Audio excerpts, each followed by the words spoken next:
Super sonic fighter జెట్ల గురించి వినే ఉంటారు. ఇది ధ్వని వేగం కంటే వేగంగా ప్రయాణిస్తాయి. ఇలాంటి ఒక జెట్లో మీరు ప్రయాణిస్తే ఎలా ఉంటుంది? అవును, ఇది త్వరలో నిజం కాబోతోంది.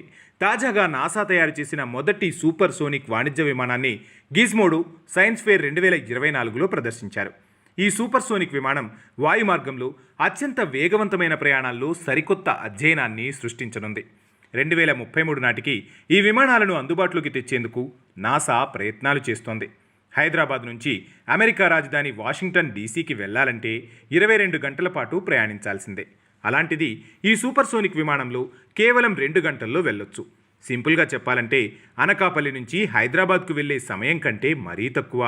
సూపర్ సోనిక్ విమానాల వేగం ఎంత? సోనిక్ బూమ్ అంటే ఏంటి? సోనిక్ బూమ్ను ప్రజలు ఎలా ఎదుర్కొంటారో ఈ స్టోరీలో తెలుసుకుందాం. విమానయాన పరిశ్రమ అత్యంత వేగవంతంగా అభివృద్ధి చెందుతోంది. ఎయిర్లైన్స్ అత్యాధునిక యుగంలోకి ప్రవేశించబోతోంది. అమెరికా అంతరిక్ష పరిశోధన సంస్థ నాసా సూపర్ సోనిక్ విమానాన్ని తయారు చేసింది. దీన్ని X-59 అని, సన్ ఆఫ్ కాంకార్డ్ అని కూడా పిలుస్తారు. ఇటీవలే గ్రౌండ్ ఫ్లైట్ టెస్టులను పూర్తి చేసుకుంది. X-59 కేవలం ప్రయాణ సమయాన్ని తగ్గించడమే కాదు, ధ్వని కంటే వేగంగా ప్రయాణించే అనుభూతిని కూడా కల్పిస్తోంది. సాధారణంగా విమానాన్ని నడిపే పైలట్ ఎలా భావిస్తాడో అలాంటి ఫీలింగే ప్రయాణికులకు కలగనుంది. సాధారణంగా ఉపకక్షలోకి ప్రయాణించే రాకెట్లను ఈ సూపర్ సోనిక్ విమానాలు పోలి ఉంటాయి. సింపుల్గా చెప్పాలంటే అమెజాన్ వ్యవస్థాపక అధ్యక్షుడు బేజోస్ బ్లూ ఆరిజిన్ విమానాల లాంటివన్నమాట.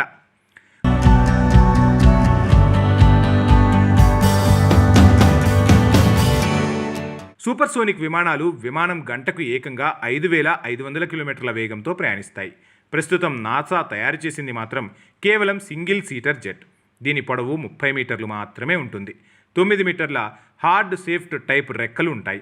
దీని క్రూజింగ్ వేగం మాక్ 1.4కు చేరుకుంటుందని, ధ్వని శబ్దాన్ని మాక్లో కొలుస్తారన్న విషయం మీకు తెలిసిందే. ప్రధానంగా అంతరిక్షంలో ప్రయాణించే విహంగాల వేగాన్ని మాక్ను ఉపయోగిస్తారు. X-59 సూపర్ సోనిక్ విమానంలో ప్రత్యేక ఫ్యూచర్ కూడా ఉంది. సూపర్ సోనిక్ విమాన ప్రయాణాల్లో పెద్ద సమస్యను లేటెస్ట్ టెక్నాలజీ పరిష్కరించగలదు. ఆ సమస్య ఏమిటంటే సోనిక్ బూమ్. సోనిక్ బూమ్ అంటే ఏంటి? సూపర్ సోనిక్ విమానం ప్రయాణించేటప్పుడు భారీ శబ్దం వెలువడుతోందట. ఈ శబ్దం మరీ దారుణంగా ఉంటుంది. దీన్నే సోనిక్ బూమ్ అంటారు. నిజానికి సూపర్ సోనిక్ ఫైటర్ జెట్లలో పైలట్లు ఈ శబ్దానికి అలవాటు పడతారు. సూపర్ సోనిక్ బూమ్ను సాధారణ ప్రయాణికులు తట్టుకోలేరు. ధ్వని ఎక్కువసేపు వింటే ప్రయాణికుడు తీవ్రమైన ఒత్తిడికి గురవుతాడు. ఇదే అక్కడ అతిపెద్ద సమస్య. సూపర్ సోనిక్ విమానాల్లో ఇప్పటి వరకు ఉన్న టెక్నాలజీ భారీ శబ్దాన్ని అదుపు చేయలేకపోయింది. ఈ సమస్యకు నాసా పరిష్కారం వెతికింది. X-59లో వాడిన భిన్నమైన సూపర్ సోనిక్ టెక్నాలజీతో శబ్దాన్ని దాదాపు అదుపు చేసినట్లు నాసా వెల్లడించింది. సోనిక్ బూమ్ను సోనిక్ థంప్గా మారుస్తుంది. ఇక X-59ను సన్ ఆఫ్ కాంకార్డ్గా ఎందుకు పిలుస్తారో ఇప్పుడు తెలుసుకుందాం. అంటే ప్రపంచంలోనే అత్యంత వేగవంతమైన వాణిజ్య విమానం నుంచి ఈ పేరు వచ్చింది. 20 ఏళ్ల క్రితం కాంకార్డ్ విమానాన్ని అందుబాటులోకి తీసుకొచ్చారు. 2000 సంవత్సరంలో ప్రమాదం జరగడంతో ఆ విమానాన్ని ఆపివేశారు. ఈ విమానం ప్యారిస్ నుంచి న్యూయార్క్కు బయలుదేరింది. కానీ టేకాఫ్ అయిన కొద్దిసేపటికే విమానం కూలిపోయింది. ఇంజన్లో ఇంధనం లీక్ కావడంతో మంటలు చెలరేగాయని నిపుణులు నిర్ధారించారు. ఈ విమాన ప్రమాదంలో 109 మంది ప్రయాణికులు, నేలపై ఉన్న 4 వ్యక్తులు కూడా మరణించారు. కాంకార్డ్ విమానం ఇంధన ట్యాంకులు, క్లిష్టమైన డిజైన్ లోపాలు ఉన్నాయని ఆ తర్వాత పరిశోధకులు తెలిపారు. ఈ విపత్తు నేపథ్యంలో మొత్తం కాంకార్డ్ అడుగులు నేలమట్టమైపోయాయి.